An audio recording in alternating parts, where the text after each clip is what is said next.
আসসালামু আলাইকুম ভিউয়ার্স, আশা করি সকলেই ভালো আছেন। ওয়েলকাম করছি চীনে রান্নাবান্নার পক্ষ থেকে। আবারও আমি চলে আসলাম আরেকটি ভর্তা রেসিপি নিয়ে।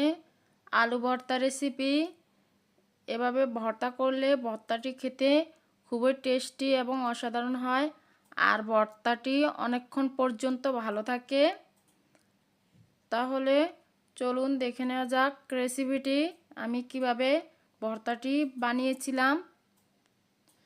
এখানে আমি 4টে আলু সিদ্ধ করে ছিলে নিয়েছি, দেখতেই পাচ্ছেন।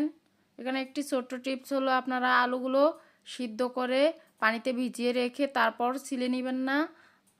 আপনারা আলুগুলো সিদ্ধ করেই তারপর একটু ঠান্ডা হলেই ছিলে নেবেন। এখানে আমি পেঁয়াজ কুচি ভেজে নিয়েছি, 4 কোয়া রসুন ভেজে নিয়েছি, এখানে 4টে লাল মরিচ ভেজে নিয়েছি, 2টো কাঁচামরিচ ভেজে নিয়েছি। এখন আমি ভর্তাটা বানানোর জন্য চলে আসলাম। হাত দিয়ে আমি রসুনের কোয়াগুলোকে ম্যাশ করে নিয়েছি।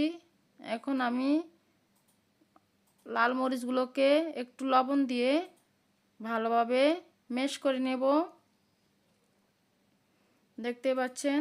আর আপনাদের যাদের হাত জ্বালা করে মরিচ ম্যাশ করলে তারা একটু হাতে সরিষার তেল মেখে নিতে পারেন।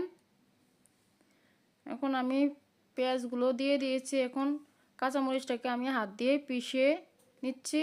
এখন আমি সবগুলো উপকরণ হাত দিয়ে মিক্স করে এখন আলুটাকে হাত দিয়ে ম্যাশ করে দিয়ে দিচ্ছি, দেখতে পাচ্ছেন।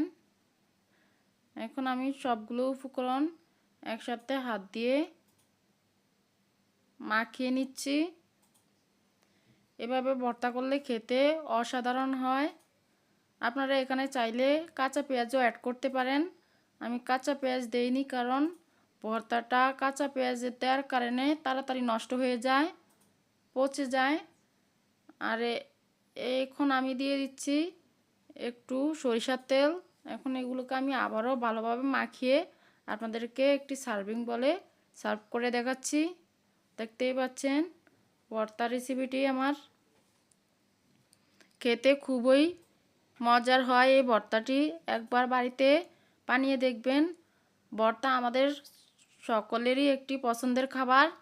এখনও যারা আমাদের চ্যানেলটি সাবস্ক্রাইব করেননি তারা আমাদের চ্যানেলটি সাবস্ক্রাইব করে পাশে থাকা বেল আইকনটি অন করে দিবেন নিত্য নতুন ভিডিও পেতে। এবং যারা ফেসবুক পেজ থেকে দেখছেন তারা পেজটি ফলো দিয়ে একটি লাইক দিয়ে দিবেন।